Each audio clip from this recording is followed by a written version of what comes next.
This is what you will need for this week's session.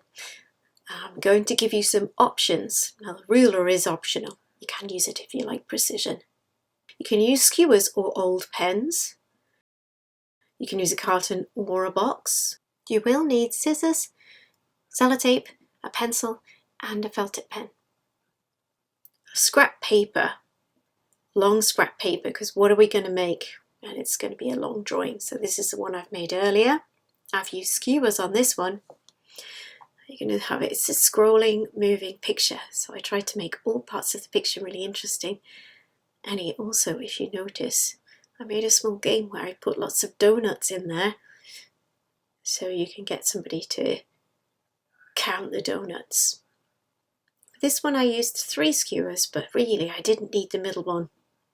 I put it there in case the paper went baggy, but it didn't. That's my monster. And some aliens and a dog chasing the donut. Good to use scrap, and I'm going to show you how to make it out of a carton. So this is an old carton. There's my skewer examples.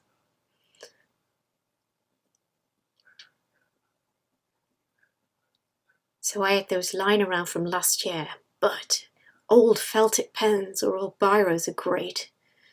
Now you might need a felt tip to draw out your squares. This is going to be your window where your picture is going to appear. I've done this with scissors. You might need to get help with this or get an adult to do this part because this part can be tricky. So you notice I cut the square out and then I'm cutting the little flaps off the edges to make this window appear.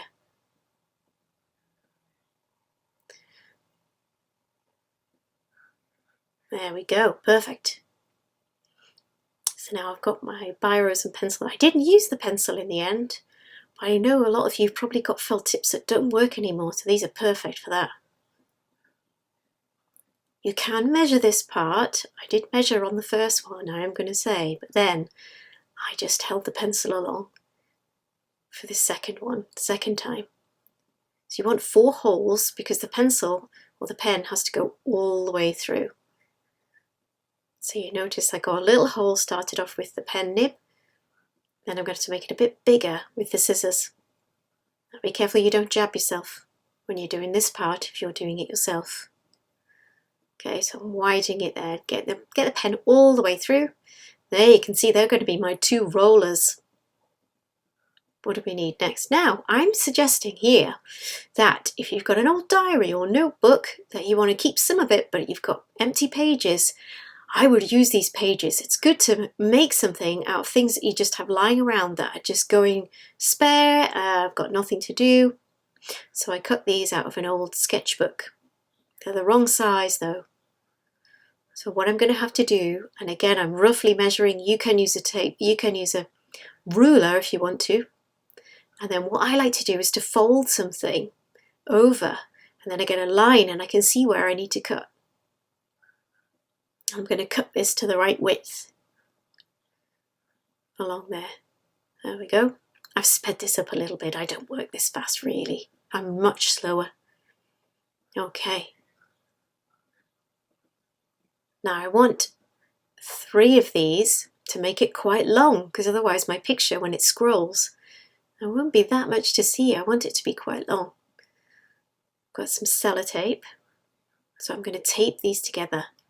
On the first one that I did, I used a piece of wallpaper because that's normally really long and it was scrap wallpaper. But I know lots of people don't have scrap wallpaper lying around. So I thought of another thing that you could use as well. I think it's really good to use stuff that you don't need anymore and you can make it into something exciting. Okay, now then. So in order to get the paper onto the rollers, I'm gonna have to cut through the back.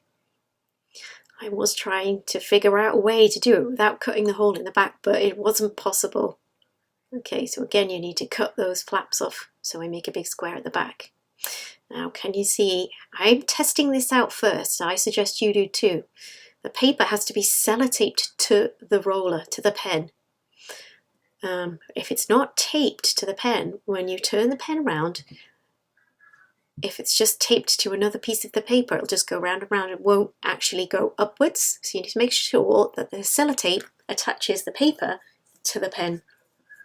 This bit can be a little bit fiddly, so if you do have somebody there that can help you, you can say, oh, can you get your fingers in here and stick that tape on for me? There you go. I'm going to show you what it looks like. There you go.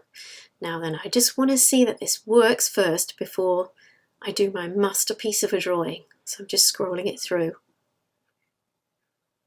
I'm checking the mechanism, see if it works, because I don't want to waste a big drawing if my mechanism isn't going to work or if there's a problem somewhere.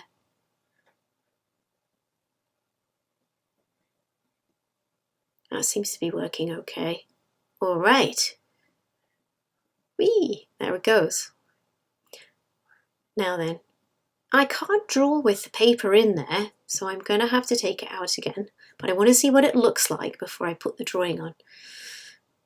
There we go. So I've got this, I can see the lined paper. Okay, now I've sped up my drawing. So you can do anything you like. Now that red line is to say that above that, that's where it's going to go around the roller. So I'm not going to draw above the red line. My last one that I did, that I showed you an example, was a dog. So I thought I'd do a cat this time. And I like to do a long drawing. So I'm not much of a planner. I like to just start with whatever's in my head. And I thought I'll do a cat because I did a dog before. And then I thought I'll add a clown and see where we go from there. So I think it's like the cat has a little doll of a clown as its toy. And to make it interesting, I'm like, what could happen to the clown? So I thought of a circus theme. So I've done a lion. The lion's trying to eat the clown. I am going to say to you that I draw really fast and really rough, and then I have to draw over carefully again to get things right. And there is nothing wrong with that. It's good to practice and get things the way that you want them. Then I thought I'd do somebody standing. She was meant to be standing on a horse, but I'm rubbish at drawing horses, so it took me quite a few attempts to change this. And I started with an elephant, but this is it when I've put the pen on. I used felt tip pens and bright colours. There's the lion, there's the lady on the elephant, then the elephant's trunk is, he's got a trumpet, and then there's some musical notes, and then there's the cat's feet at the very bottom, and a line and an X because that goes around the bottom. So here we go. So make sure it's facing the right way. And you're going to have to attach it to the top again, like we did before when we tested it out. You need a little bit of tape. So it's good to note that you can do a long drawing with lots of parts to it, but you could do anything. You could do lots of dots and squiggles and abstract shapes. You could do a really, really long person with a head at the top and long legs and lots of things in the middle. You can put anything you like on because it's your picture. Okay, now at the bottom, this time we need to attach the bottom. That's where I'm pointing there. That paper has to be attached to that pen at the bottom because it needs to go backwards and forwards, like the one I showed you at the start.